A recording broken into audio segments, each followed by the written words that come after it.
Radio मिर्ची presents एक पुरानी कहानी।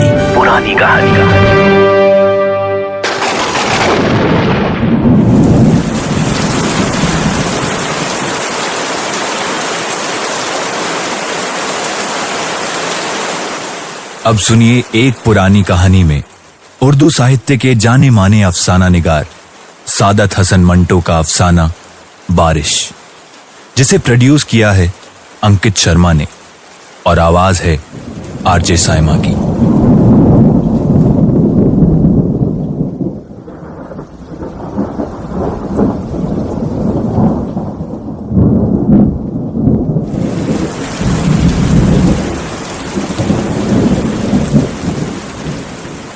मूसलाधार बारिश हो रही थी और वो कमरे में बैठा जल थल देख रहा था।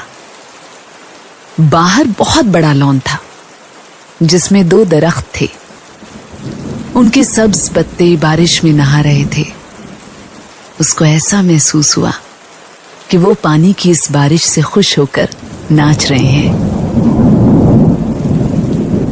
उधर टेलीफोन का एक खंबा गड़ा था उसके फ्लैट के एन सामने। वो भी खुश नजर आता था, हालांकि उसकी खुशी की कोई वजह मालूम नहीं होती थी। उस बेजान चीज को भला क्या खुशी हो सकती है। लेकिन तनवीर ने, जो बहुत गमगीन था, यही महसूस किया कि उसके आसपास जो भी चीज है खुशी में नाच गा रही है। सावन गुजर चुका था मगर बारिश नहीं हुई थी। लोगों ने मस्जिदों में इकट्ठे होकर दुआएं मांगी मगर कोई नतीजा नहीं निकला। बादल आते जाते रहे मगर उनके थनों से एक कतरा भी न टपका। आखिर एक दिन काले काले बादल आसमान पर घिर आए और छाजों पानी बरसने लगा। तनवीर को बादलों और बारिश से कोई दिलचस्पी नहीं थी। उसकी जिंदगी चटियल मैदान बन चुकी थी जिसके मुंह में पानी का एक कतरा भी किसी ने न टपकाया हो। 2 साल पहले उसने एक लड़की से, जिसका नाम सुरैया था, मोहब्बत शुरू की थी मगर वो एक तरफा मोहब्बत थी। सुरैया ने उसे ध्यान देने लायक ही न समझा। सावन के दिन थे, बारिश हो रही थी। वो अपनी कोठी से बाहर निकला, लंगोट पहनकर नहाया और बारिश के मजे लिए। आम बाल्टी में पड़े थे। वो अकेला बैठा उन्हें चूस रहा था कि अचानक उसे चीखें और कहकहे सुनाई दिए। उसने देखा कि साथ वाली कोठी के लॉन में 2 लड़कियां बारिश में नहा रही हैं और खुशी में शोर मचा रही हैं। उसकी कोठी और साथ वाली कोठी के दरमियान सिर्फ झाड़ियों की एक दीवार लगी थी। तनवीर उठा। आम का रस चूसते हुए वो बाड़े के पास गया और गौर से उन दोनों लड़कियों को देखा। दोनों महीन मलमल के कुर्ते पहने थी जो उनके बदन के साथ चिपके हुए थे। शलवारें चूंकि लट्ठे की थी इसलिए तनवीर को उनके बदन के निचले हिस्से के सही आकार प्रकार का पता न चल सका। उसने पहले किसी औरत को ऐसी नजरों से कभी नहीं देखा था जैसा कि उस रोज जबकि बारिश हो रही थी उसने उन दोनों लड़कियों को देखा। देर तक वो उनको देखता रहा जो बारिश में भीग भीग कर खुशी की आवाजें बुलंद कर रही थीं। तनवीर ने उनको पहले कभी नहीं देखा था, इसलिए कि वो मिजाज से कुछ इस किस्म का लड़का था कि वो किसी लड़की को बुरी नजरों से देखना गुनाह समझता था। मगर उस दिन उसने बड़ी ललचाई निगाहों से उनको देखा ही नहीं बल्कि उनके गीले बदन में अंगार बनकर हैंडपंप की तरह छेद करता रहा। तनवीर की उम्र उस वक्त 20 साल के करीब होगी। ना तजुर्बेकार था। जिंदगी में उसने पहली बार जवान लड़कियों के शबाब को गीली मलमल में लिपटे देखा तो उसे ये महसूस हुआ कि उसके खून में चिंगारियां दौड़ रही हैं। उसने उन दोनों लड़कियों में से एक को चुनना चाहा। देर तक वो गौर करता रहा। एक लड़की बड़ी चंचल थी, दूसरी उससे कम।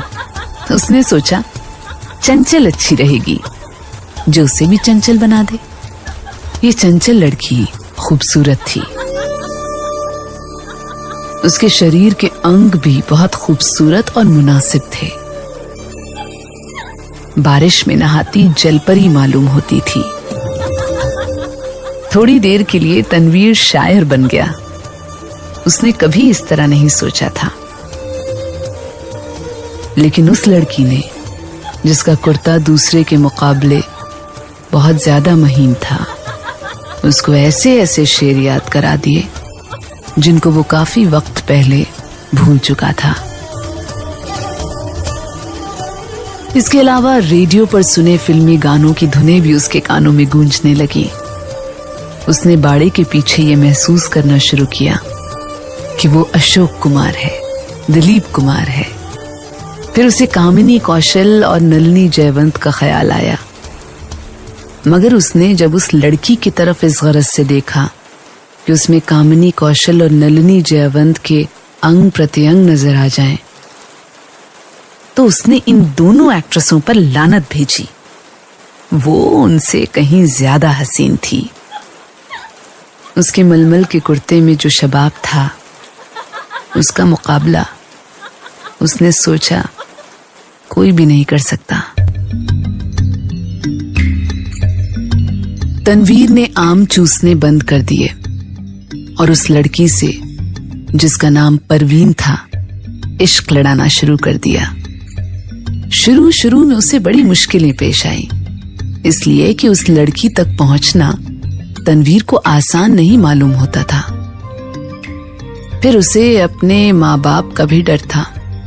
इसके अलावा उसे ये भी यकीन नहीं था कि उसे वो खिंचन महसूस हुई है कि नहीं जो तनवीर को हुई थी। बहुत दिनों तक वो इन्हीं उलझनों में गिरफ्तार रहा। रातों जागता, छोटी झाड़ियों की तरफ जाता, मगर वो नजर ना आती। घंटों वहां खड़ा रहता और वो बारिश वाला नजारा जो उसने देखा था, आंखें बंद करके अपने मन में दोहराता रहता। बहुत दिनों बाद आखिर उसको एक दिन उससे मुलाकात करने का मौका मिल ही गया। वो अपने बाप की कार में घर के किसी काम से जा रहा था कि परवीन से उसकी मुठभेड़ हो गई। वो कार स्टार्ट कर चुका था कि साथ वाली कोठी में से तनवीर के सपनों की शहजादी निकली। उसने हाथ से इशारा किया कि वो मोटर रोक ले। तनवीर घबरा गया। हर आशिक ऐसे मौकों पर घबरा ही जाया करता है। उसने मोटर कुछ ऐसे बहंडे अंदाज में रोकी कि उसको जबरदस्त धक्का लगा। उसका सर जोर से स्टीयरिंग व्हील के साथ टकराया, मगर उस वक्त वो शराब के नशे से ज्यादा सुरूर में था। उसको उसकी महबूबा ने खुद बुलाया था। परवीन के होठों पर गहरे सुर्ख रंग की लिपस्टिक थुपी हुई थी। उसने सुर्ख मुस्कुराहट से कहा, माफ फरमाइएगा, मैंने आपको तकलीफ दी। बारिश हो रही है ना, तांगा इस दूर दराज जगह मिलना मुहाल है और मुझे एक जरूरी काम से जाना था। आप मेरे पड़ोसी हैं, इसलिए आपको ये तकलीफ दी। तकलीफ का क्या सवाल पैदा होता है? मैं तो उसकी जबान लड़खड़ाई। आपसे पहले मिला नहीं हूं, लेकिन आपको एक बार देखा था। परवीन अपनी सुर्ख मुस्कुराहटों के साथ कार में बैठ गई और तनवीर से पूछा, आपने मुझे कब देखा था? आपकी कोठी के लॉन में, जब आप और आपके साथ एक और लड़की बारिश में नहा रही थी। हाय, आप देख रहे थे? ये गुस्ताखी मैंने जरूर की है, इसके लिए माफी चाहता हूं। आपने देखा क्या था? एक सवाल ऐसा था कि तनवीर उसका जवाब नहीं दे सकता था। आए बाएं साएं करके रह गया। जी कुछ नहीं, बस आपको, मेरा मतलब है 2 लड़कियां जो बारिश में नहा रही थी और खुश हो रही थी, मैं उस वक्त आम चूस रहा था। आप आम चूसते क्यों हैं? काट कर क्यों नहीं खाते? तनवीर ने मोटर स्टार्ट की। उसकी समझ में ना आया कि इस सवाल का जवाब क्या दे। चुनांचे वो गोल कर गया। आपको मैं कहाँ ड्रॉप कर दूं? आप मुझे कहीं भी ड्रॉप कर दें, वही मेरी मंजिल होगी। तनवीर ने यूं महसूस किया कि उसे अपनी मंजिल मिल गई है। लड़की जो उसके पहलू में बैठी है अब उसी की है, लेकिन उसमें इतनी जुर्रत नहीं थी कि वो उसका हाथ दबाए या उसकी कमर में 1-2 सेकंड के लिए अपना बाजू डाल दे। बारिश हो रही थी, मौसम बहुत खुशगवार था। उसने काफी देर सोचा। मोटर की रफ्तार उसके ख्यालात के साथ साथ तेज होती गई। आखिर उसने एक जगह उसे रोक लिया और एहसासों में बहकर उसको अपने साथ चिमटा लिया। उसके होठों पर अपने होठ रख दिए। उसको ऐसा महसूस हुआ कि वो कोई बहुत ही लजीज आम चूस रहा है। परवीन ने भी उसे नहीं रोका, लेकिन फौरन तनवीर को यह एहसास बड़ी तेजी से हुआ कि उसने बड़ी अश्लील हरकत की है और शायद परवीन को उसकी हरकत पसंद नहीं आई। चुनांचे एकदम संजीदा होकर उसने कहा, आपको कहाँ जाना है?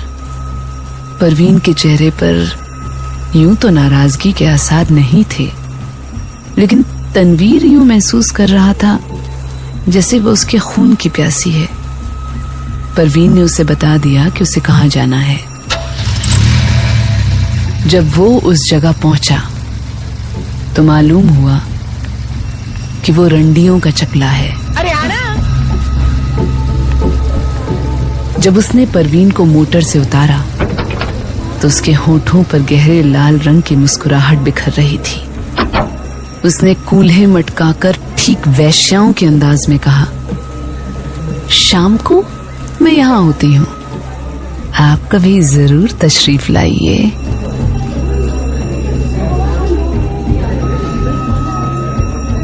तनवीर जब भौचक्का होकर अपनी मोटर की तरफ बढ़ा तो उसे ऐसा लगा कि वो भी एक वैश्या है जिसे वो हर रोज चलाता है। उसकी लाल बत्ती लिपस्टिक है जो परवीन के होठों पर थुपी हुई थी। वो वापस अपनी कोठी चला आया। बारिश हो रही थी और तनवीर बेहद गमगीन था। उसको ऐसा महसूस हुआ कि उसकी आंखों के आंसू बारिश के कतरे बनकर टपक रहे हैं।